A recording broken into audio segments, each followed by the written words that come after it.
So hello dear students, welcome to G centric. और अभी तक हम लोग ट्रांसफॉर्मर स्टार्ट करके क्या क्या पढ़ चुके हैं।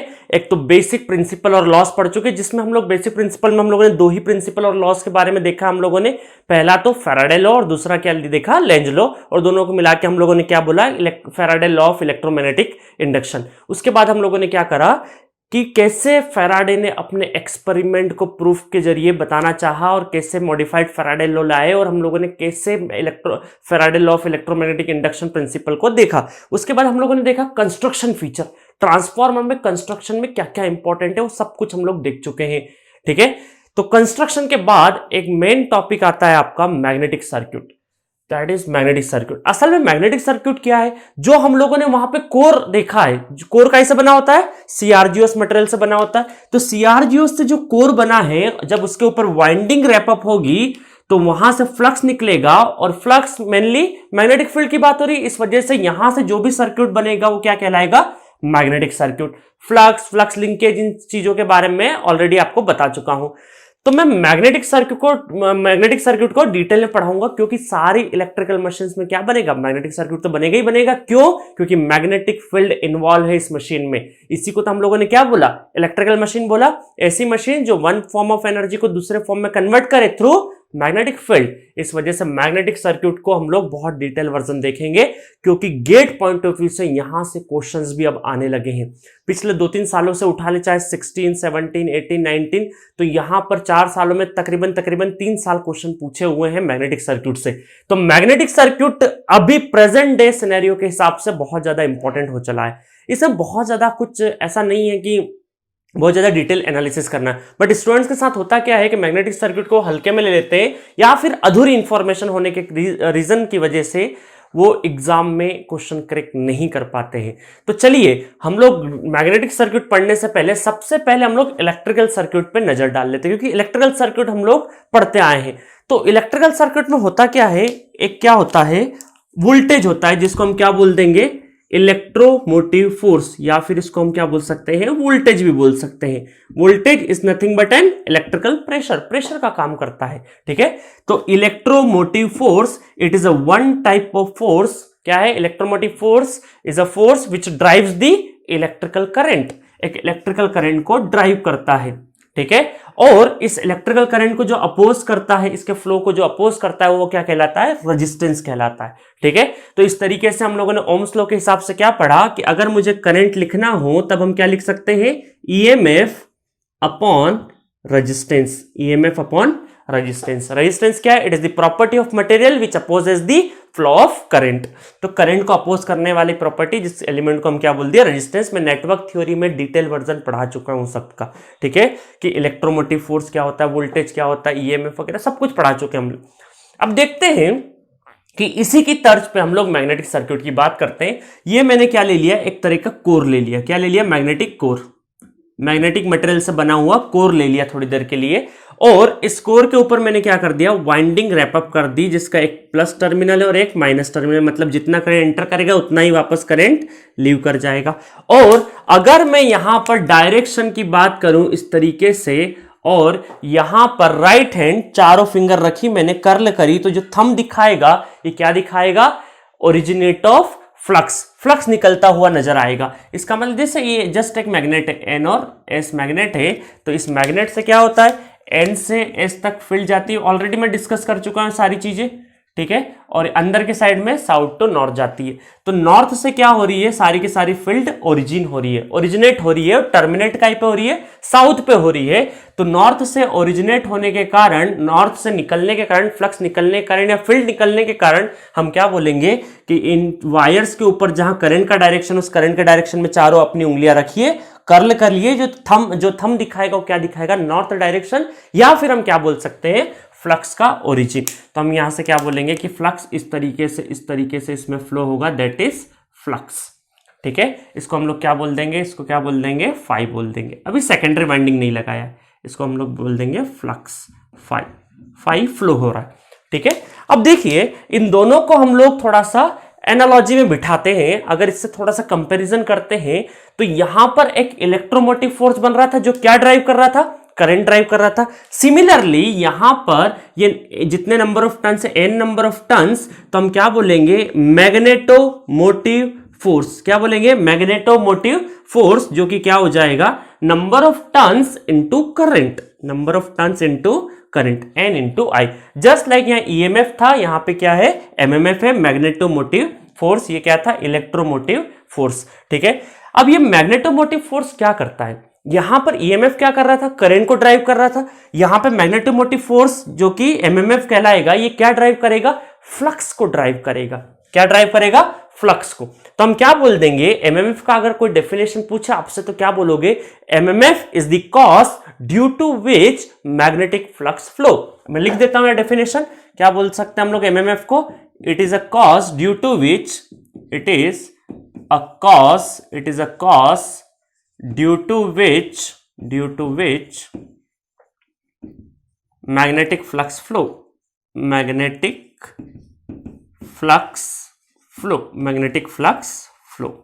ठीक है, it is the cause due to which magnetic flux flow, that is called MMF। उसके बाद देखो इधर, एमएमएफ हो गया, फ्लक्स हो गया, मतलब ईएमएफ और करंट हो चुका है एनालॉजी में बिठाने के लिए।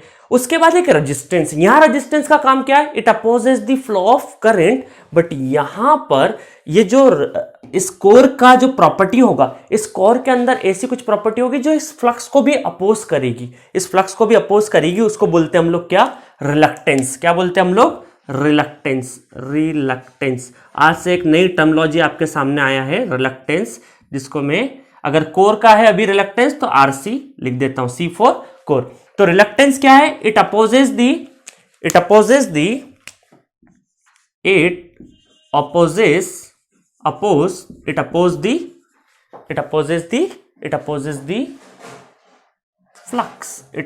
The magnetic flux phi.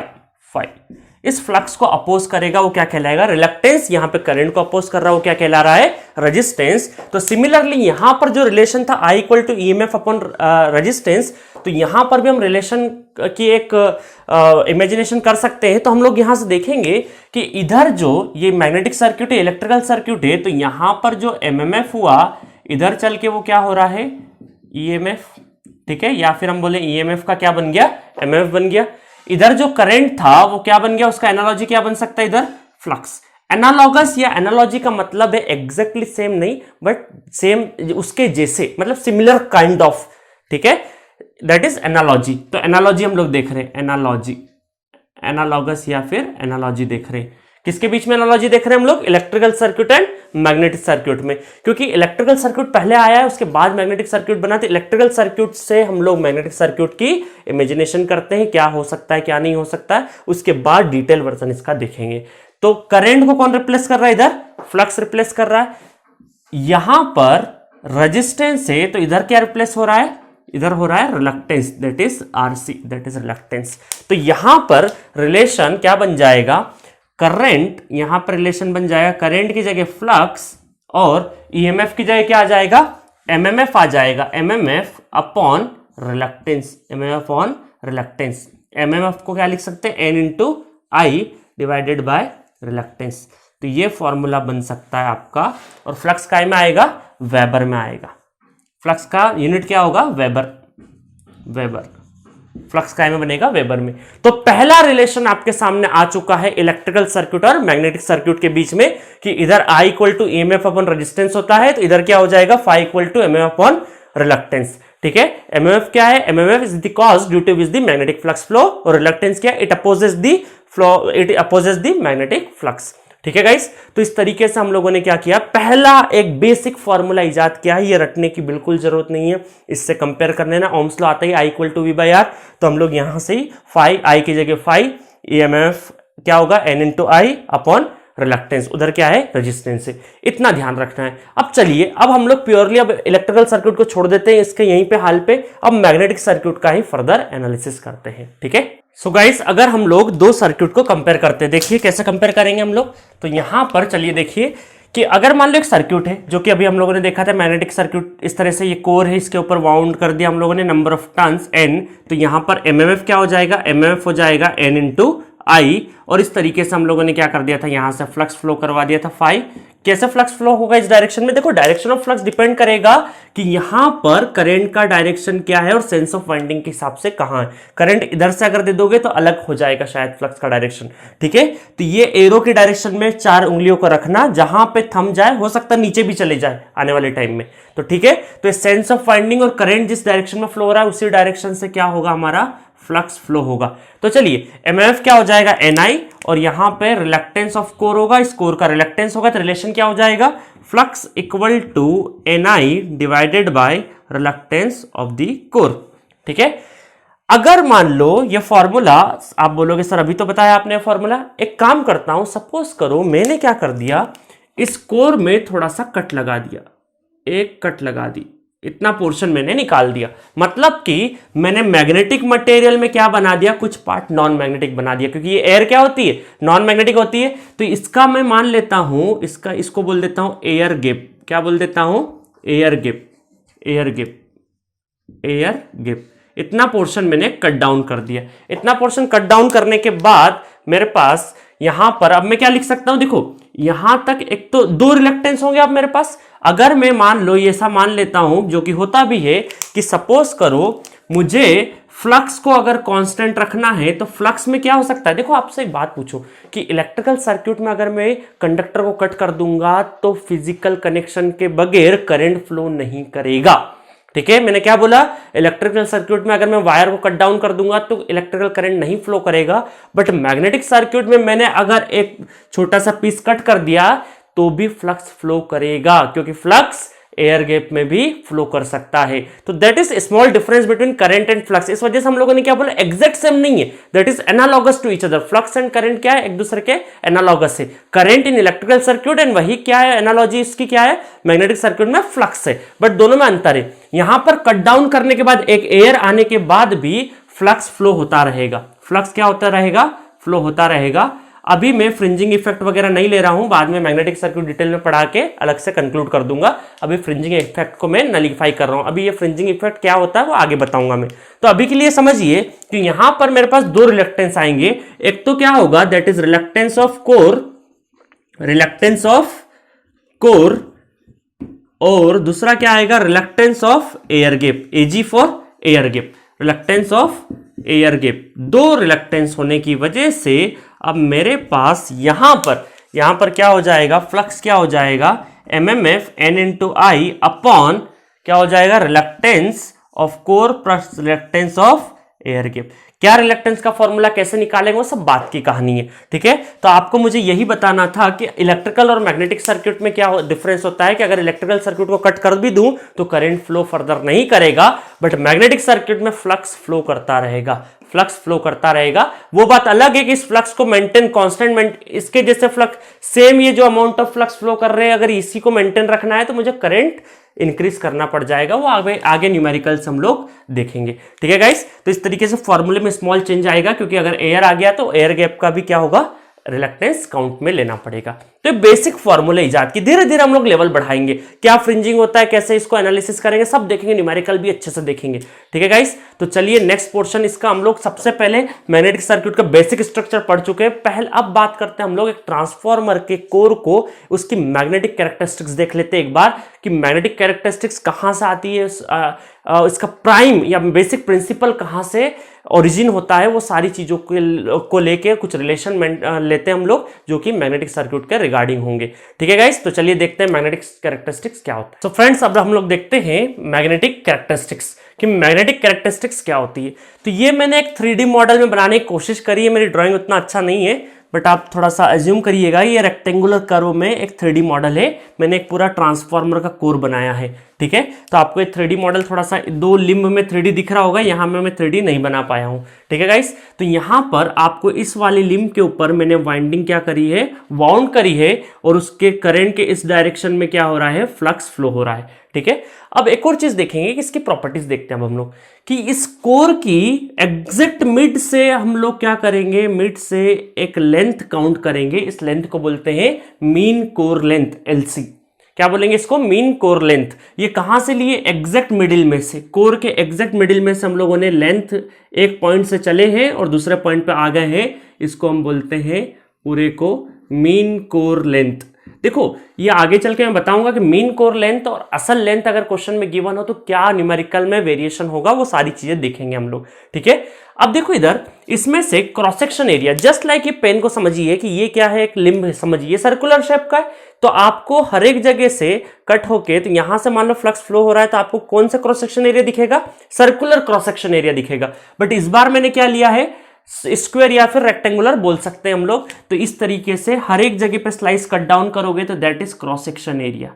ये क्रॉस सेक्शन एरिया जो कि मैंने 3D में यहां भी बनाया है, यहां भी शो कर रहा है, that is also cross section area, इसको बोलते हैं एसी, ठीक है। तो जस्ट लाइक मैंने जैसे सर्कुलर अगर मैं लिम्ब ले लेता हूं और यहां से कट डाउन करते जाता हूं, कट डाउन, तो ये जो आपको दिख रहा है जहां से फ्लो होगा, तो ये हमारा क्रॉस सेक्शन एरिया, कितने एरिया से क्रॉस हो रहा है। जो हम लोगों ने रिंग देखा था ना फैराडे एक्सपेरिमेंट में, वही रिंग यहाँ पे इस पेन में सर्कुलर है, और यहाँ पे जो मैंने जो ड्राइंग बनाई है उसके अंदर क्या है, स्क्वायर या फिर rectangular, depending on the size की लेंथ। अगर चारों बराबर हुई तो स्क्वायर हो जाएगा, अगर दो बराबर दोनों अपोजिट साइड के अगर इक्वल हुए तो क्या हो जाएगा, वो रेक्टेंगुलर हो जाएगा। तो इस तरीके से एक मीन कोर लेंथ आपको समझ में आ गया है, और एक क्या है, क्रॉस सेक्शन एरिया क्या होता है। क्योंकि जब फॉर्मूले में हम लोग रखेंगे एरिया लेंथ, तो आपको पता होना चाहिए, सेंस होना चाहिए कि क्या है असल में। लेंथ में दो वैरायटी होती है, एक मीन कोर लेंथ अगर क्वेश्चन में गिवन हो तो अलग तरीके से न्यूमेरिकल सॉल्व करेंगे, और असल में लेंथ या डायग्रामेटिकल फॉर्म में क्वेश्चन होगा तो थोड़ा सा अलग करेंगे, वो देखेंगे क्वेश्चन में वैरायटी क्या है। नेक्स्ट है, ये जो कोर जिस मटेरियल का बना होता है उसकी एक रिलेटिव परमेबिलिटी होती है। ऑलरेडी मैं नेटवर्क में पढ़ा चुका हूं what is permeability. It is ability to allow, what is permeability, it is ability to allow magnetic field inside the material. किसी मटेरियल के अंदर कितनी मैग्नेटिक फील्ड अलाउ होगा वो क्या कहलाएगा, उसकी परमेबिलिटी। तो दो तरह की परमेबिलिटी होती है, रिलेटिव परमेबिलिटी और एक एब्सोल्यूट परमेबिलिटी। अगर किसी को पढ़ना है और अच्छे से भी इंडक्टेंस, तो आप नेटवर्क की प्लेलिस्ट में जाके, जिस सेंटर की ऑफिशियल यूट्यूब चैनल पे जाके प्लेलिस्ट में आप नेटवर्क में जाइएगा, और नेटवर्क में शायद आई थिंक 10वां 12वां नहीं 10वां 12वां भी नहीं, 4th या 5th लेक्चर ही मिलेगा आपको और इंडक्टेंस के ऊपर। तो उसमें मैंने डिटेल वर्जन बताया कि परमेबिलिटी क्या है, रिलेटिव परमेबिलिटी क्या है, एब्सोल्यूट परमेबिलिटी क्या है। बट मैं आपसे एक्सपेक्ट कर रहा हूँ कि ये तो पता होगा आपको। तो ये मटेरियल का एक रिलेटिव परमेबिलिटी होता है म्यू आर, जिसको बोलते हैं ability to allow magnetic field inside the material. तो आप चलते हैं, अब जो मेन गवर्निंग प्रिंसिपल है, इसका मेन गवर्निंग प्रिंसिपल जो है वो क्या है, एम्पेयर सर्कुटल लॉ। एम्पेयर सर्कुटल लॉ जो कि क्या बोलता है, एक किसी क्लोज्ड पाथ में H डॉट dl अगर हो जाए तो वो किसके बराबर होगा, I इनक्लोज्ड के बराबर, ठीक है। ये मेन गवर्निंग फैक्टर। ये असल में आई इनक्लोज्ड वगैरह हम लोग डायरेक्टली नहीं लिखते हैं, जे डॉट ds करके, और ये सारा चीजें होता है सरफेस वगैरह का क्या है क्या नहीं है, ds, और जे क्या होगा, करंट डेंसिटी, तो उनसे रिलेशन लेके आते हैं। बट मैं बाय डिफॉल्ट शॉर्टकट में डायरेक्टली आपको क्या बता रहा हूं, एम्पेयर सर्कुटल लॉ ही है वो असल में, ठीक है। तो H dot dl equal to I enclose, तो इसमें जो H है ये क्या कहलाएगा, मैग्नेटिक फील्ड इंटेंसिटी। क्या कहलाएगा, magnetic field intensity, magnetic field intensity, जिसकी यूनिट क्या होगी, जिसकी यूनिट होगी, यूनिट क्या हो जाएगी इसकी, ampere turns per metre, ampere turns per metre, ठीक है। तो इसकी यूनिट ध्यान रखिएगा, इसकी यूनिट से काफी चीजें आसान हो जाएगी। अगर मुझे पता है H इक्वल टू इसकी यूनिट क्या है, एम्पेयर टर्न्स पर मीटर, तो एम्पेयर मतलब कि क्या हो जाएगा, करंट हो जाएगा। एम्पेयर मतलब करंट, टर्न्स मतलब ये number of turns N, ampere turns, और लेंथ, मीटर क्या है, लेंथ क्या है, मीन कोर लेंथ, जिसको हम लोग क्या बोल देंगे, LC बोल देंगे, लेंथ ऑफ द कोर। तो यहां से आपको एक एम्पेयर टर्न्स पर मीटर का एक फॉर्मूला मिलता है H के फॉर्म में। जब हमारे पास H का फॉर्मूला आ चुका है तो हम किसका फॉर्मूला निकाल सकते हैं, B का फॉर्मूला निकाल सकते हैं, क्योंकि B इक्वल टू क्या होता है, mu H। B equal to क्या होता है, म्यू H, और यहां पर म्यू इक्वल टू क्या होगा, mu equal to mu naught और म्यू आर। किसी मटेरियल के ऊपर डिपेंड करेगा कि म्यू आर की वैल्यू क्या है। ये 1500 हो सकता है, 2000 हो सकता है, 600 हो सकता है, डिपेंडिंग ऑन दी कौन से मटेरियल का आप कोर बना रहे हो। और ये जो म्यू नॉट की वैल्यू है ये फिक्स वैल्यू होती है म्यू नॉट की, जिसका वैल्यू होता है 4 पाई इंटू 10⁻⁻7 हेनरी पर मीटर, हेनरी पर मीटर। ये H और ये H डिफरेंट है ना, ये H क्या है, मैग्नेटिक फील्ड इंटेंसिटी, और ये क्या है, हेनरी पर मीटर। 4 पाई इंटू 10⁻⁷ हेनरी पर मीटर एब्सोल्यूट परमेबिलिटी बोलते हैं, और ये क्या है, रिलेटिव परमेबिलिटी। तो इसकी वैल्यू फिक्स होती है और ये मटेरियल बेसिस होता है। तो जितना, अगर मान लीजिए एयर हुआ तो एयर का क्या हो जाएगा, एयर या वैक्यूम हुआ तो एयर में तो कोई मटेरियल यूज नहीं होता, तो म्यू आर क्या हो जाएगा एयर के लिए 1 हो जाएगा। फिर डिपेंडिंग ऑन द सिचुएशन कि कौन सा मटेरियल यूज होता है, अभी मैं बता भी दूंगा डिस्क्रिप्शन में कि कौन से मटेरियल के हिसाब से क्या होगा। चलिए अभी आगे चलते हैं। तो बी इक्वल टू क्या हो जाएगा, B equal to mu H, तो mu into N I divided by L C, ये लिखा जा सकता है। और हम लोगों ने अभी एक रिलेशन भी पढ़ रखा है फैराडे के लॉ में एक्सपेरिमेंट में कि फाई इक्वल टू क्या होता है, बी इंटू ए। बी क्या है, इस कोर की मैग्नेटिक फ्लक्स डेंसिटी, बी क्या है मैग्नेटिक फ्लक्स डेंसिटी, और ये भी बीसी है, बीसी क्योंकि हम लोग अभी किसकी ले रहे हैं, कोर की ले रहे हैं, तो सब कुछ सीसी फॉर्म में कर देते। और एसी क्या है, cross section area of the core. तो यहां पे जब रखेंगे तो फाई क्या हो जाएगा, फाई इक्वल टू बीसी क्या हो जाएगा, म्यू को भी मैं ओपन कर देता हूं, म्यू को क्या लिख सकता हूं, mu naught mu R N I divided by L C into A C. ठीक है, तो ये फॉर्मूला आपको याद रखना है, और इस फ्लक्स का जो यूनिट होगा वो क्या हो जाएगा, वेबर।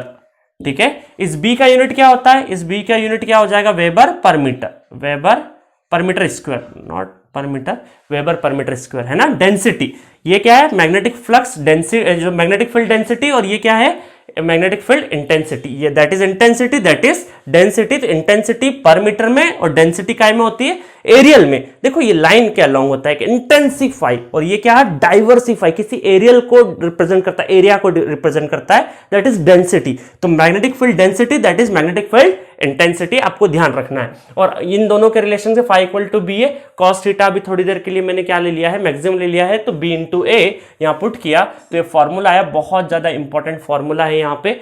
और इस फॉर्मूले में देखिए क्या क्या है, इस फॉर्मूले में सबसे पहले आपको मिलेगा लेंथ फिक्स है, एरिया फिक्स है, नंबर ऑफ टर्न फिक्स है। और अगर मैं बोलूं कि अगर मैं करंट को भी किसी तरह फिक्स कर दूं तो क्या हो जाएगा, फाई इज प्रोपोर्शनल टू क्या हो गया, म्यू आर।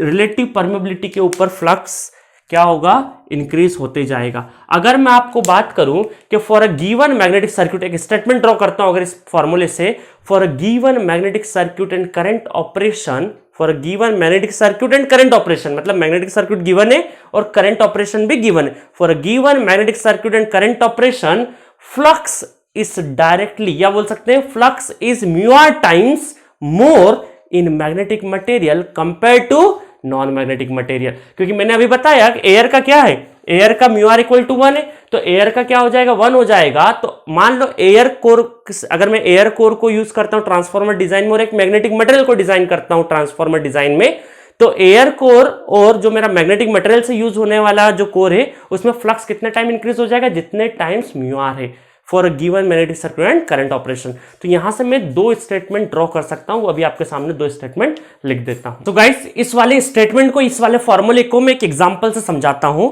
थोड़ी देर के लिए। 2 स्टेटमेंट आपके सामने लिखे हैं, for a given magnetic circuit and current operation flux will be mu R times more in magnetic material compare to a non magnetic material. थोड़ी देर के लिए जो ब्लू कलर का पेन दिखाई दे रहा है और ये ब्लैक कलर का पेन दिखाई दे रहा है, थोड़ी देर के लिए इसको मान लीजिए प्लास्टिक का या कोई भी non magnetic material like plastic ले लो, इसके ऊपर वाइंडिंग हम लोगों ने रैप अप कर दी, और ये ले लेते हैं हम लोग कोई भी हमारा फेरोमैग्नेटिक मटेरियल या कोई भी हमारा आयरन मटेरियल जिसके ऊपर वाइंडिंग बाउंड कर दिया है। तो देखिए गाइस, इसके अंदर मुझे फ्लक्स फ्लो कराना है और इसके अंदर फ्लक्स फ्लो कराना है, तो इसमें ये मैग्नेटिक मटेरियल जो है, मटेरियल की प्रॉपर्टी क्या कर रही है, मैग्नेटिक फील्ड को अलाउ कर रही है ज्यादा, मतलब ये सपोर्ट कर रही है मैग्नेटिक फील्ड को। और कितना सपोर्ट कर रही है, जिसकी जितनी रिलेटिव परमेबिलिटी है, परमेबिलिटी का मतलब ability to allow magnetic field, तो ये एक्स्ट्रा मैग्नेटिक फील्ड को अलाउ कर रही है। इस वजह से इस वाले पेन के अंदर या इस वाले मटेरियल के अंदर कितना फ्लक्स ज्यादा होगा, mu R times more in magnetic material compare to अ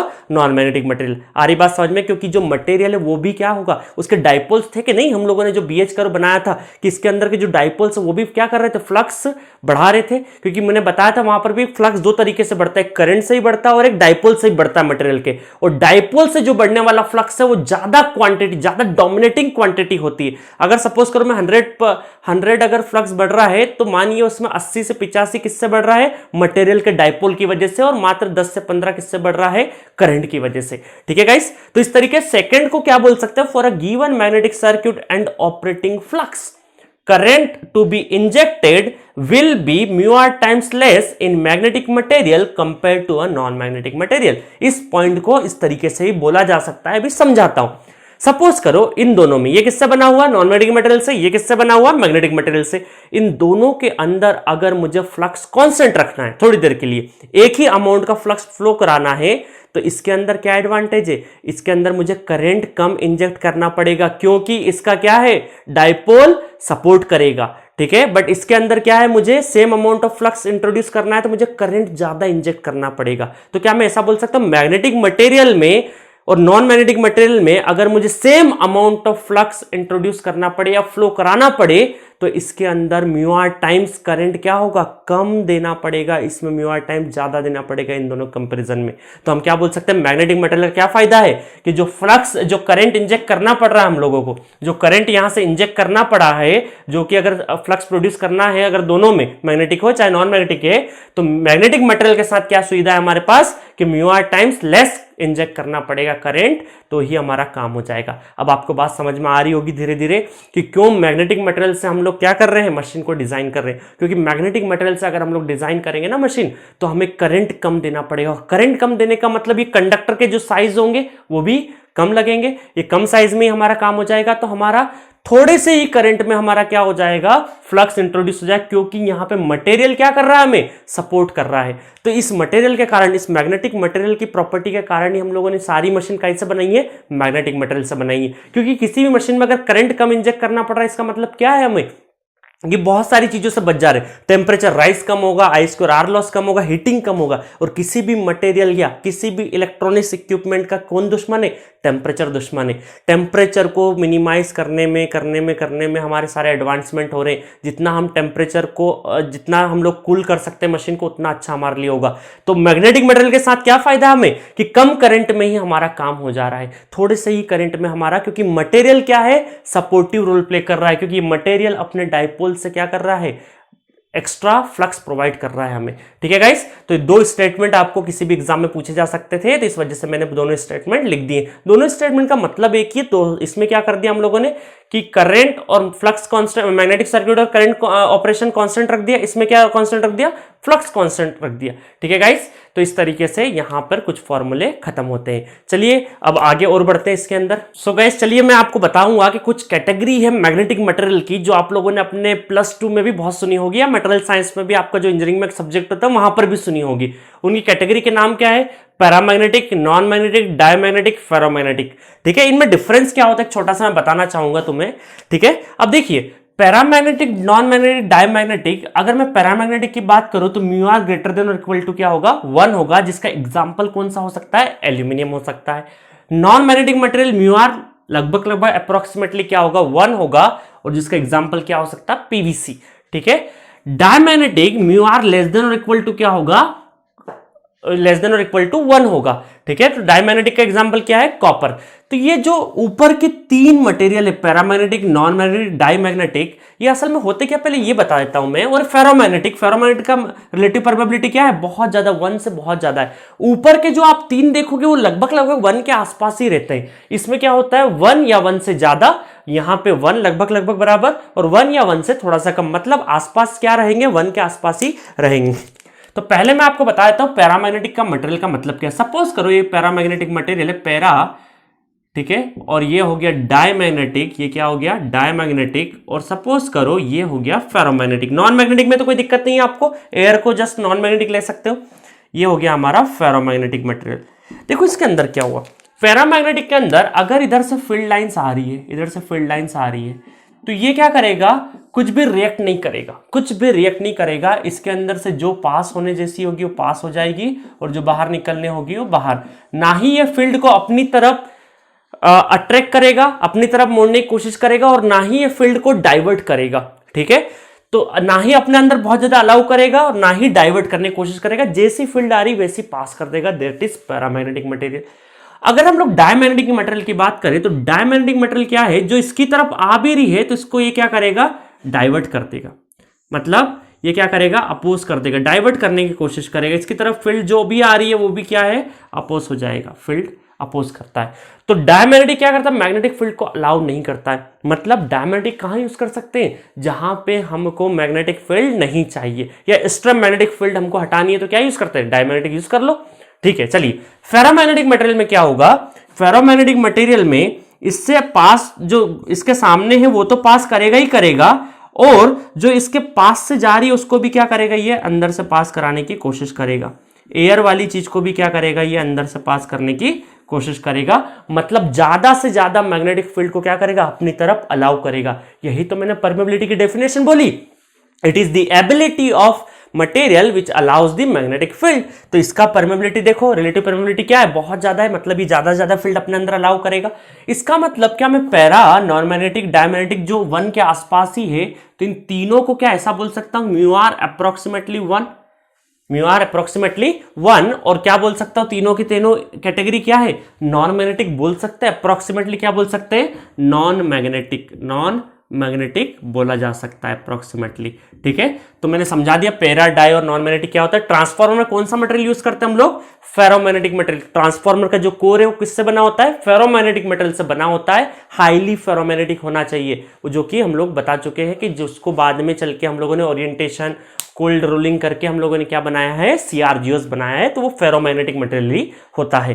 ठीक है गाइस, तो इस तरीके से आपको कुछ मटेरियल के बारे में मैंने इंफॉर्मेशन दे दी है। अब चलिए जल्दी से मैं इस पे आ जाता हूं कि आपको जब ये मटेरियल के बारे में सब कुछ जान ही लिए हो, तो मैं कंक्लूड करने की कोशिश करता हूं। कंक्लूजन में क्या बोलूंगा, कंक्लूजन में सबसे पहले कंक्लूजन में आपको मैं बताना चाहूंगा कि यहां पर आपके सामने दो चीजें हैं। थोड़ी देर के लिए मैं अगर इलेक्ट्रिकल सर्किट की बात लिखूं, इलेक्ट्रिकल सर्किट, तो इलेक्ट्रिकल सर्किट में क्या होगा, एक ईएमएफ होगा जिसको हम लोग वी बोल सकते हैं या फिर ईएमएफ ही बोल देते हैं, ईएमएफ, इलेक्ट्रोमोटिव फोर्स। एक रजिस्टर होगा, ये अपोज करेगा, और यहां से क्या होगा, करंट होगा। ठीक है, तो यहां से हम क्या बोल देंगे, ईएमएफ इक्वल टू, या एक काम करते हैं, करंट इक्वल टू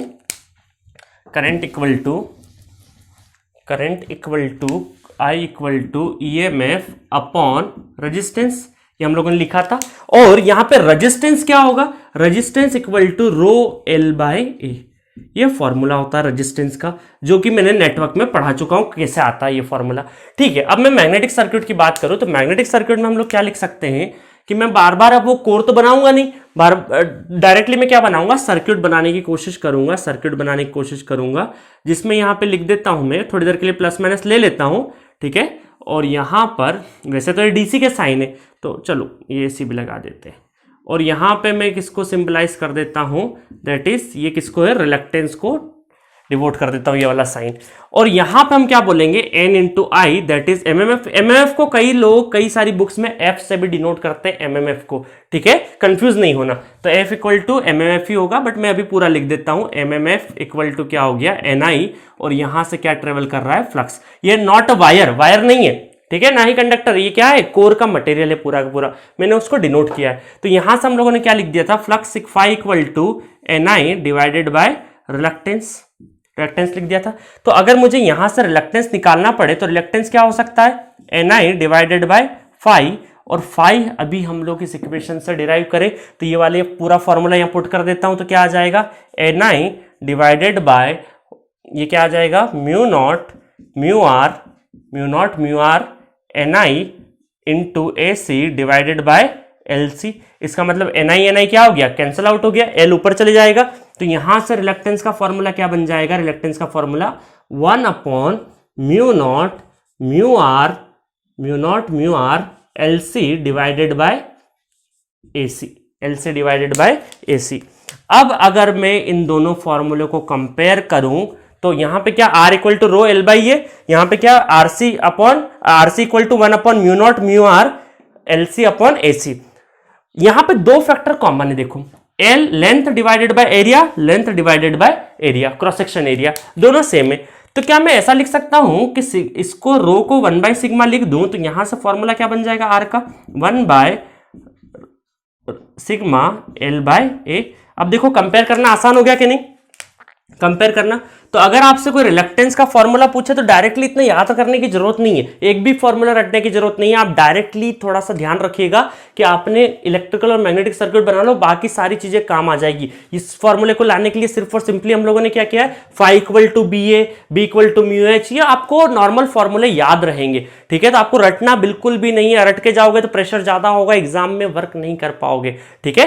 तो चलिए, तो आपसे रिलक्टेंस और रेजिस्टेंस के फॉर्मूले कैसे याद रखोगे। Resistance equal to rho L by A तो होता है, ये तो रटा हुआ है, तो रो कुछ 1 सिग्मा भी लिख सकते हो, ठीक है, रो भी चलेगा, एल बाई ए, यहां पर भी एल बाई ए तो कॉमन होगा, बट ये लेंथ एल और सी की ए क्या है, length core min length of the core, और ए क्या है, cross section area of the core, और 1/μ0 म्यू आर परमेबिलिटी, ठीक है। अब आप बोलोगे कि रेजिस्टेंस और रिलक्टेंस, कई बार इंटरव्यू में क्वेश्चन पूछते हैं क्या रेजिस्टेंस और रिलक्टेंस एक जैसे हैं, नहीं, बिल्कुल नहीं, क्योंकि जिस तरीके से अगर करंट और फ्लक्स हम लोगों ने कंपेयर करे थे तो वो एक जैसे नहीं थे, क्योंकि वायर कट कर दोगे तो करंट फ्लो नहीं करेगा, बट यहां पे कोर कट कर देंगे तो फ्लक्स फ्लो करेगा। मतलब अगर मैं ये वायर कट कर दूं तो करंट क्या हो जाएगा, जीरो हो जाएगा, बट यहां पे मैं कोर का मटेरियल कुछ हटा दूं तो फ्लक्स जीरो नहीं होगा, फ्लक्स फिर भी क्या होगा, फ्लो करता रहेगा। इस वजह से रिलक्टेंस और रेजिस्टेंस दोनों एक जैसे नहीं होते हैं।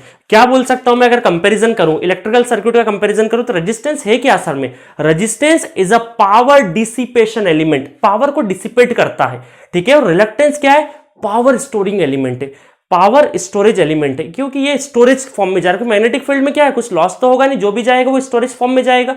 तो हम क्या बोलेंगे, ये कहां से प्रॉपर्टी है, मैग्नेटिक फील्ड से, और मैग्नेटिक फील्ड मैग्नेटिक एनर्जी में कुछ ना कुछ स्टोर होगा, तो हम क्या बोल सकते हैं, resistance is a power dissipation element और reluctance is a power storage element.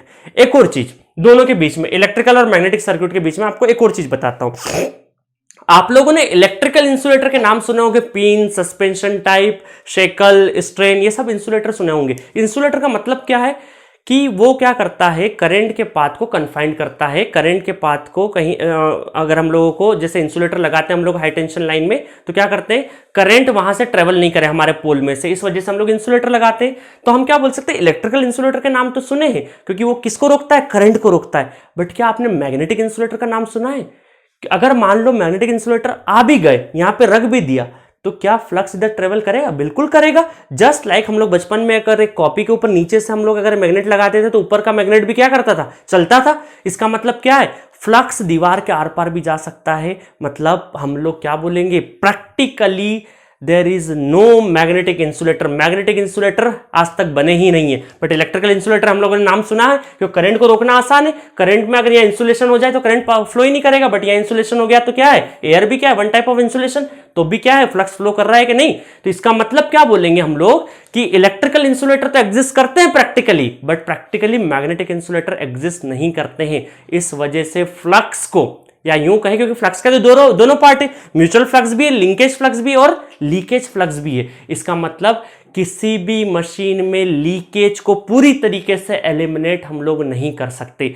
मतलब ऑल इलेक्ट्रिकल मशीन में क्या होगा, लीकेज फ्लक्स होगा ही होगा, क्योंकि हम लोग 100% लीकेज फ्लक्स को, हाँ कुछ तरीके हैं जिससे मिनिमाइज किया जा सकता है, बट बिल्कुल एलिमिनेट हम लोग कर दे ऐसा बिल्कुल नहीं होगा। मतलब किसी भी इलेक्ट्रिकल मशीन में लीकेज फ्लक्स को 100% एलिमिनेट करना पॉसिबल बिल्कुल नहीं प्रैक्टिकली, ठीक है। तो हम लोग क्या बोलेंगे, practically there is no possibility of magnetic insulator, but yes practically electrical insulators क्या करते हैं, एग्जिस्ट करते हैं। एक और चीज, ये अगर मैं बात करूं यहां पे ईएमएफ या फिर ये वोल्टेज हो गया, तो थर्ड पॉइंट क्या बोलूंगा कि वोल्टेज और करंट के बीच में, वोल्टेज एंड करंट के बीच में, इलेक्ट्रिकल सर्किट की बात कर रहा हूं मैं, वोल्टेज एंड करंट के बीच में फेज डिस्प्लेसमेंट पॉसिबल है, डिपेंडिंग ऑन दी लोड कैसा लगा हुआ है, तो इन दोनों के बीच में क्या है, फेज डिस्प्लेसमेंट पॉसिबल है। बट इधर जो एमएमएफ है और जो फ्लक्स है, इन दोनों के बीच में फेज डिस्प्लेसमेंट नहीं होगा। क्या बात समझ में आ रही है कि वोल्टेज और करंट के बीच में फेज डिस्प्लेसमेंट पॉसिबल है, बट यहां पे एमएमएफ और फ्लक्स के बीच में फेज डिस्प्लेसमेंट पॉसिबल नहीं है। तो आपको 3 नोट पॉइंट याद रखने में, लिख नहीं रहा हूं। पहला नोट पॉइंट क्या याद रखोगे आप, पहला ये है हमारा कि मैंने ये बोला कि मैग्नेटिक इंसुलेटर वगैरह वाला जो चीज था हमारा, कि मैग्नेटिक इंसुलेटर हमारे एग्जिस्ट करते, मैग्नेटिक इंसुलेटर एग्जिस्ट नहीं करते और इलेक्ट्रिकल इंसुलेटर एग्जिस्ट करते। दूसरा ये हमारा, और एक और पॉइंट मैंने बोला था, मिस कर दिया हम लोगों ने कोई सा पॉइंट एक, हाँ, resistance is a power dissipation element और reluctance is a power storage element. तो ये 3 पॉइंट आपको याद रखना है, तीनों मैंने समझा दिए डिटेल वर्जन में, ठीक है। अब जल्दी से मैं कंक्लूड कर देता हूं आपको पॉइंट कि यहां से ये फॉर्मूले तो ठीक है, उसके अलावा कुछ चीजें ऐसी बता देता हूं कि मान लीजिए जो फ्रिंजिंग इफेक्ट मैंने बोला था कि मैं आगे समझाऊंगा, वो असल में क्या है उस पर बात करते हैं हम लोग कि फ्रिंजिंग इफेक्ट क्या है। तो थोड़ी देर के लिए अगर मेरे पास ये पूरा मैग्नेटिक मटेरियल इस तरीके से बना रहे, ठीक है, इस तरह से मेरा बना रहे,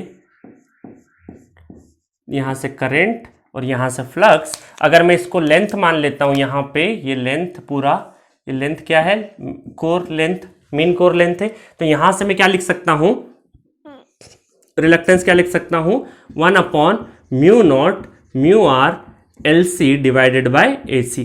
और अगर मैं इसमें कट लगा देता हूँ थोड़ी देर के लिए, इसमें अगर मैं कट लगा देता हूँ, इसमें अगर मैं मान लीजिए कि कट लगा देता हूँ यहाँ पे, कि ठीक है, यहाँ पे मैंने क्या कर दिया, एक कट लगा दिया, कुछ mm का हो सकता है, कुछ mm का कट हो सकता है, यहाँ से करंट फ्लो कर रहा है। अब देखिए, अगर मान लो आपको सिंपल लेंथ दे, तो लेंथ ऑफ कोर असल में कितना होगा, इतना ही होगा। असल में लेंथ ऑफ कोर क्या होगा, इतना ही होगा। और इतना जो लेंथ है ये that is length of core, और ये है लेंथ ऑफ एयर गैप। तो दोनों का अगर रिलक्टेंस निकालना हो, दोनों का रिलक्टेंस निकालना हो, रिलक्टेंस ऑफ द कोर निकालना हो, तब क्या बोलेंगे, 1/μ0 μr LC divided by AC। और अगर रिलक्टेंस ऑफ एयर गैप निकालना हो तो एयर के अंदर तो म्यू आर होगा नहीं, रिलेटिव परमेबिलिटी तो 1 होगा, तो सिर्फ और सिर्फ μ0 रहेगा। और लेंथ क्या रहेगा, length of air gap upon area. Area की बात करेंगे तो हम लोग क्या बोलेंगे, देखना, एरिया क्या बोल सकते हैं, area of air gap. Practically core का और एयर गैप का एरिया बराबर नहीं होता है, बट अगर थ्योरेटिकल देखें, मतलब असल में है क्या कि मान लीजिए ये यहाँ पे, ये मैं थोड़ी देर के लिए सरफेस बना देता हूँ, ये रिसीविंग एंड साइड बना देता हूँ। तो अगर फ्लक्स आएगा तो देखो, फ्लक्स अपने पाथ से आ रहा है, आ रहा है, आ रहा है, बट यहाँ पे थोड़ा डाइवर्ट हो सकता है, थोड़ा सा क्या हो सकता है, डाइवर्ट हो सकता है। मतलब कि अगर मैं यहाँ से ऐसे बना दूँ कि ये है, और फ्लक्स थोड़ा सा अपने पाथ से थोड़ा सा भटक जाए, सीधे सीधे नहीं जाए, क्योंकि एयर आ गया ना, एयर आ गया, थोड़ा सा रास्ता बदल सकता है, तो दैट इज कॉल्ड, इसको बोलते हैं हम लोग फ्रिंजिंग। क्या बोलते हैं, फ्रिंजिंग, फ्रिंजिंग। तो मैं अगर फ्रिंजिंग को क्या कर दूं, नेग्लेक्ट कर दूं, तब हम क्या बोल देंगे नेग्लेक्ट करने के बाद कि area of core equal to cross section area of the core upon equal to cross section area of air gap, दोनों ले लेंगे। और ज्यादातर केसेस में हमें फ्रिंजिंग इफेक्ट नहीं होगा, ठीक है। जो अंडर ग्रेजुएशन में गेट के जो सिलेबस में, उसमें फ्रिंजिंग इफेक्ट को क्या करते हैं, हमेशा नेग्लेक्ट करते हैं। बट मैं एक क्वेश्चन कराऊंगा जिसमें फ्रिंजिंग इफेक्ट को भी कंसिडरेशन में लूंगा, तो आपको चीजें समझ में आ जाएगी वहां से क्या हो रहा है। इसके साथ साथ मैग्नेटिक फ्लक्स डेंसिटी कोर का और एयर गैप का क्या हो जाएगा, बराबर हो जाएगा। ये भी बराबर हो जाएगा अगर नेग्लेक्ट, फ्रिंजिंग इफेक्ट को नेग्लेक्ट कर दिया। बट फ्रिंजिंग इफेक्ट को नेग्लेक्ट नहीं करते तो एयर गैप का जो एरिया है वो थोड़ा सा स्लाइटली बढ़ जाता है, ज्यादा नहीं बढ़ेगा, थोड़ा सा बढ़ेगा। कैसे बढ़ेगा, न्यूमेरिकल के थ्रू बताऊंगा। तो इस तरीके से दो आपके पास रिलक्टेंस हो सकते हैं और यहाँ पे एक ही रिलक्टेंस। एक और चीज आएगी दिक्कत वाली चीज, ये जो लेंथ है कोर का, कई बार कई क्वेश्चंस में पूरा लेंथ यूज कर लेते हैं जब कोर का निकालते हैं, ठीक है। कुछ क्वेश्चंस में सिर्फ और सिर्फ एग्जैक्ट कोर का निकालते हैं। मैं बताऊंगा कि जहां मीन कोर लिखा रहे वहां पूरा भी यूज कर लोगे तो भी चलेगा, और अगर एग्जैक्ट लेंथ वाइज दे रखे तब हमें लेंथ वाली चीज को ही लेना पड़ेगा। मैं न्यूमेरिकल से क्लियर करूंगा कब कोर लेंथ लेना है और कब नहीं लेना है, ठीक है। वो सारा न्यूमेरिकल से समझेंगे हम लोग।